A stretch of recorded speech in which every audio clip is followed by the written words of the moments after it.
I'm at the ARB Show at Westonbirt Arboretum, talking to Andy of DART, the Disaster Arborist Response Team. How are you doing, Andy? How are you enjoying the show? Yeah, very good, thank you. Yeah, lots to see and do. All good.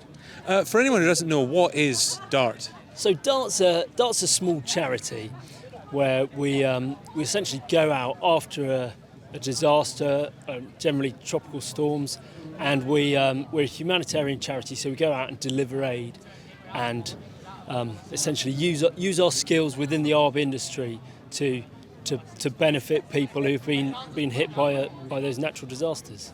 And so what kind of people make up your team? What are their backgrounds? So, I mean, generally they're arborists, but we do need. We're a charity, so we do need actually members from lots of different sort of with different skill sets to make that charity work.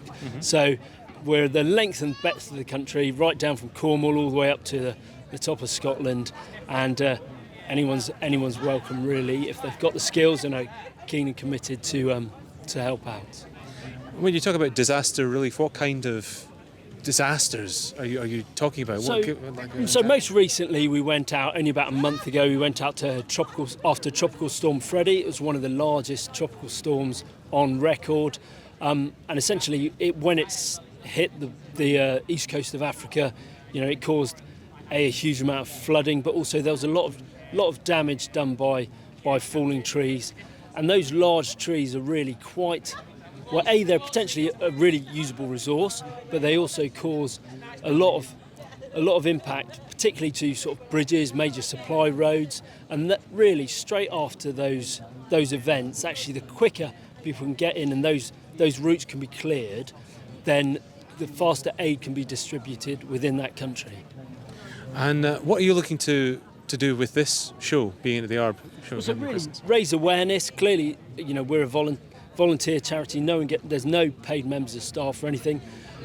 So everyone gives their time, but you still can't do it with nothing. So it's people donating equipment, people donating money financially, so to allow the charity to run. I mean, we deliver, I'd say, an amazing amount per pound we're given.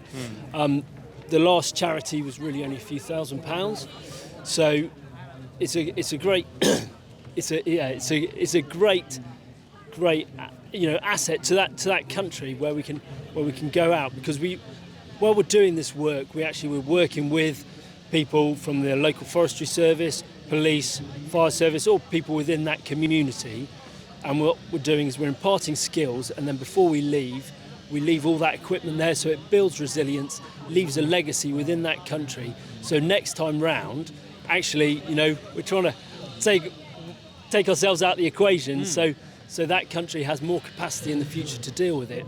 And as I said, we're a self-sufficient team, so we fly out with all our own food, our own means of accommodation, mosquito nets, shelters, and we don't want to be a draw or a resource on people who had very little and have lost what little they did have. And for anyone interested, where can they find out more about There's lots of information on the website. We've been going since about 2015, and it's one of the best things I've done. So really, have a look at it, and Okay, excellent. Well, thank you very much for talking to us, Andy. You're very welcome.